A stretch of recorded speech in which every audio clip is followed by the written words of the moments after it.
গেলাম, গিয়ে দেখছি যে ঢাকা ইউনিভার্সিটির ওই যে জিমনেশিয়ামের ওখানে যে ক্রিকেট মাঠ আছে ওখানে খেলা হচ্ছে, আমি খেলতে নেমে যেতাম। বা একটা গ্রামে গিয়েছি, স্কুলের মাঠে দেখা গেল ফুটবল খেলা হচ্ছে, আমি খেলতে নেমে যেতাম। এখন তো আর সেই বয়স নাই। আমি বলতে চাচ্ছি যে আমি ছোটোবেলা থেকেই খেলাধুলার সঙ্গে জড়িত ছিলাম।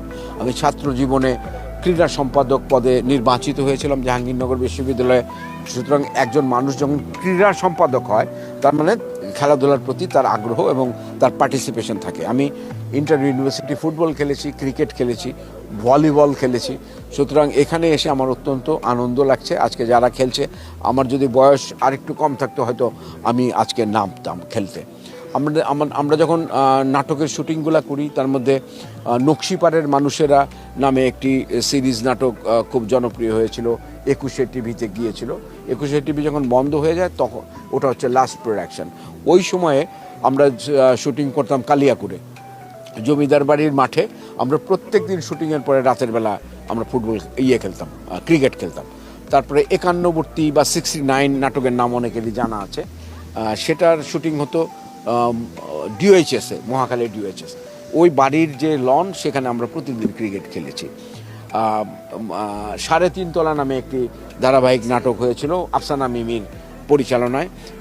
সেইটার শুটিংয়ের ক্ষেত্রে আমরা প্রতিদিন ক্রিকেট খেলতাম এবং মিমি মাঝে মাঝে রাগ করে আমাদের ক্রিকেট খেলা থামাতো। ও ক্রিকেট খেলার যন্ত্রণায় ও শট নিতে পারতো না। এবং আমরা উত্তরাতে যে পুলিশের মাঠ আছে, সেখানে অ্যাক্টর ভার্সেস টেকনিশিয়ান আমরা ম্যাচ খেলেছি।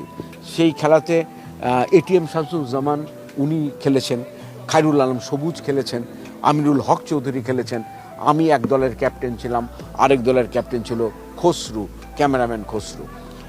ও হচ্ছে শিল্পী কলাকুশলীদের ও ক্যাপ্টেন। তো আমার খুবই মনে পড়ছে, আমাকে মাঠ সবসময় টানে।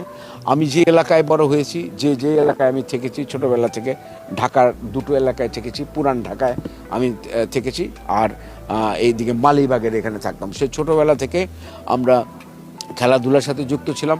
এবং পুরান ঢাকাতে আমি আমার যত বন্ধুবান্ধব আছে প্রত্যেককে এই খেলাগুলো আমি শিখিয়েছি। ক্রিকেট খেলা শিখিয়েছি, ফুটবল কীরকম করে খেলতে হয় সেগুলো শিখেছি। আমার নিজের বাবা ফুটবল কিনে দিয়েছে, ক্রিকেটের ব্যাট বল আমি নিজে আমার বাবা কিনে দিয়েছে, সেটা দিয়ে আমরা খেলেছি। সুতরাং খেলাধুলার প্রতি আগ্রহ বা খেলাধুলার প্রতি ইতিহাস আমার অনেক আগে থেকে।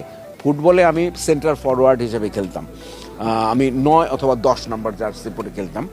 আর ক্রিকেটের ক্ষেত্রে আমি ব্যাটসম্যান হিসেবে খেলতাম। আমি বল ভালো করতে পারতাম না, কিন্তু ব্যাটসম্যান হিসেবে আমি হার্ড হিটার হিসেবে খেলতাম। তো এরকম আছে আমাদের ইতিহাস। পরবর্তী সময়ে যখন